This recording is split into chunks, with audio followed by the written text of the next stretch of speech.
ইয়ামুতুল মুমিনু ফি আরাকিল জাবিন, মুমিনের যখন মৃত্যু হয় তখনও তার কপাল ঘামতে থাকে। মুমিনের মৃত্যুর সময় কি করে কপাল ঘামে, কপাল ভেজা থাকে ঘামে। ইয়ামুতুল মুমিনু ফি আরাকিল জাবিন, এই হাদিসে তালেবে ইলম ভাইরা, এই হাদিসের এক ব্যাখ্যা মুহাদ্দিসিনে কেরামতে এমনটা করেছেন, এই হাদিসের বাহ্যিক অর্থ যেটা, যে মুমিন ব্যক্তির মৃত্যুর সময় এটা একটা ভালো লক্ষণ যে তার কপাল ঘেমে উঠবে। যদি কারো কপাল ঘেমে উঠে মৃত্যুর সময়, এটা ভালো লক্ষণ। এটার এই হাদিসের এক ব্যাখ্যা।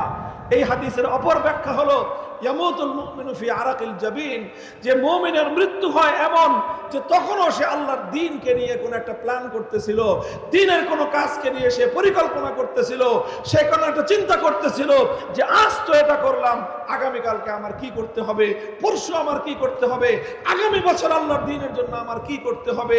এই চিন্তা করতে করতে, এই পরিকল্পনা করতে করতে, এই প্ল্যান করতে করতে মুমিন কবরে চলে যায়, তার পরিকল্পনা শেষ হয় না।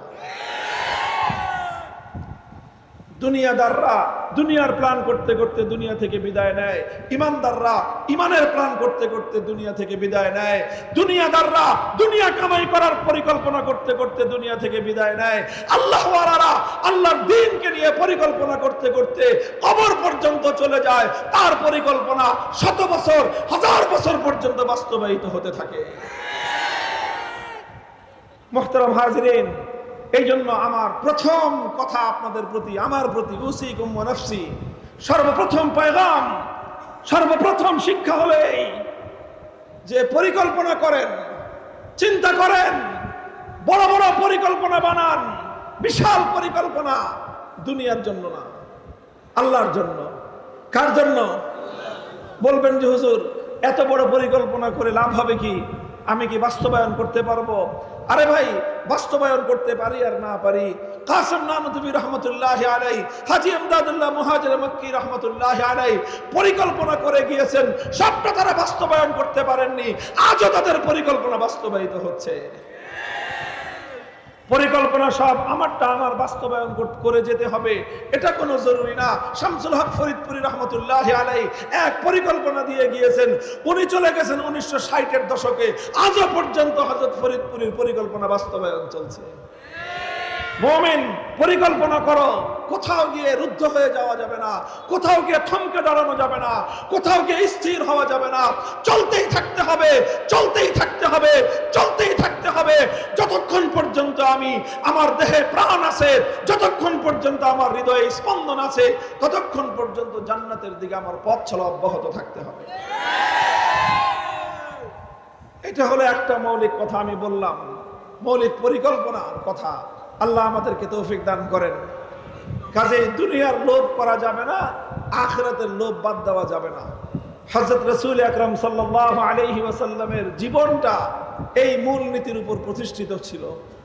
নবীজির জীবন, সিরাতুন নবী যদি আমরা পর্যালোচনা করি, আমরা আল্লাহর নবীর জীবনের এক একটা ধাপ ধাপ যদি নিয়ে আলোচনা করি, তাহলে আমরা দেখব যে আমাদের নবীজি কিভাবে প্রতিটি ধাপে পৌঁছে পরবর্তী ধাপের জন্য অগ্রসর হয়েছেন, আবার পরবর্তী ধাপে পৌঁছে তার পরবর্তী ধাপের জন্য পরিকল্পনা করেছেন, সেই পরবর্তী ধাপে পৌঁছে আবারও পরবর্তী ধাপের জন্য পরিকল্পনা করেছেন।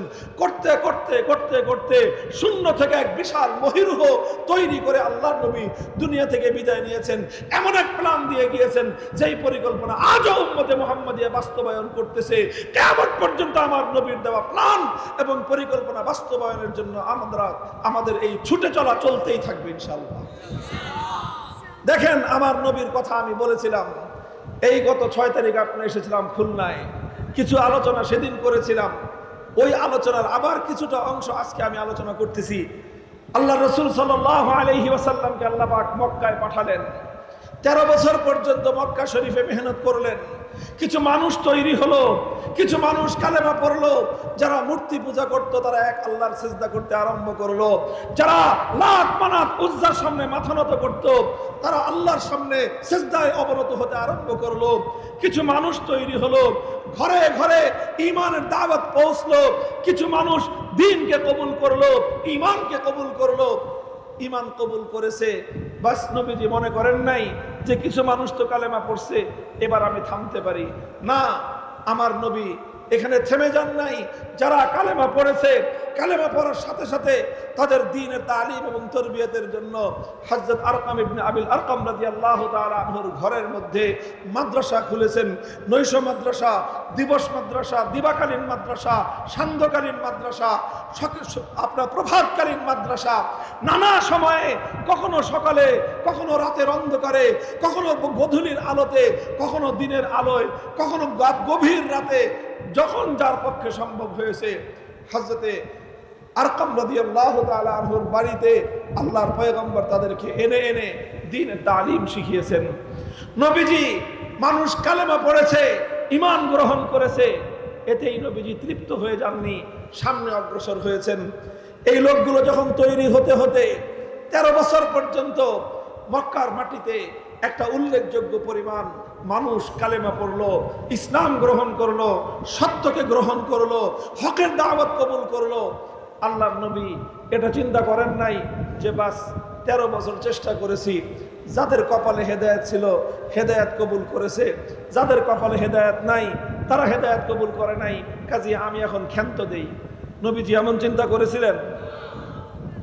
অথচ মক্কায় এমন কোন মানুষ অবশিষ্ট ছিল না যেই মানুষের কাছে আমার নবী দ্বীনের দাওয়াত নিয়ে না গিয়েছেন।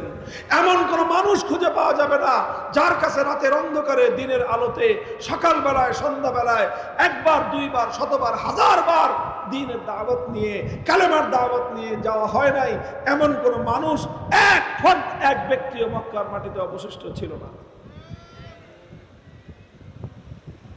আল্লাহর নবী বুঝতে পেরেছিলেন, নবীজির বুঝ হয়ে গেছে যে মক্কায় যারা ইসলাম কবুল করেছে আর বাকি লোকগুলো সহজে ইসলাম কবুল করবে না। এদের কাছে, এদের অধিকাংশের অন্তরের মধ্যে মোহর মারা, এরা দ্বীন কবুল করবে না। এই ফলাফল পর্যন্ত পৌঁছে আল্লাহর নবী দাওয়াত ক্ষান্ত দিয়ে দিয়েছেন নাকি? কি বলেন? নবীজি তার মিশন থামায় দিয়েছেন।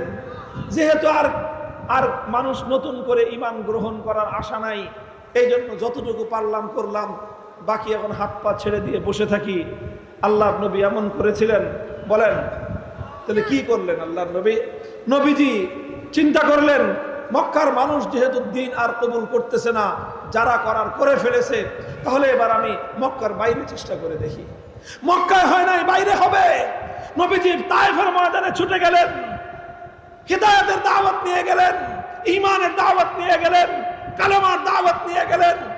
তায়েফবাসী আল্লাহর নবীর পয়গাম, নবীর দাওয়াত খুব ভালোভাবে গ্রহণ করেছিল। বলেন, ইতিহাস কি পড়েছেন? নবীর জীবনীতে কি পড়েছেন? তায়েফবাসী আল্লাহর নবীর সঙ্গে এমন বর্বর আচরণ করেছিল, এমন মর্মান্তিক আচরণ করেছিল, এমন জুলুম অত্যাচার আল্লাহর নবীর জীবনে করেছিল। নবীর 63 বছরের জিন্দেগিতে এই ধরনের বর্বরতার সম্মুখীন আর কোনোদিন আল্লাহর নবী হন নাই। 1 মাস পর্যন্ত তায়েফে, 1 মাস আল্লাহর নবী এই তায়েফের মাঠে মাঠে ঘুরেছেন, ঘরে ঘরে ফিরেছেন, দুয়ারে দুয়ারে মানুষের কাছে কাছে গিয়েছেন। একটা মানুষ কালেমা পড়ে নাই, বরং আল্লাহর নবীর সারাটা শরীর 1 ইঞ্চি জায়গা অবশিষ্ট ছিল না যেখানে তায়েফবাসীর নিক্ষিপ্ত পাথরে আমার নবীর দেহ থেকে রক্ত ঝরে নাই। আল্লাহর নবী হাল ছেড়ে দিয়েছেন যে যেহেতু এই একটা মানুষ ইসলাম কবুল করলো না, কাজে আমার আর কি করার আছে, আমি তো সবটুকু করছি, এই কথা বলে ঘরে বসে গেছেন। বলেন, কি করেছেন? আমার নবী চেষ্টা করেছেন, মক্কায় হয় নাই, তায়েফে কিছুই হলো না, দেখি অন্য কোথাও হয় কিনা।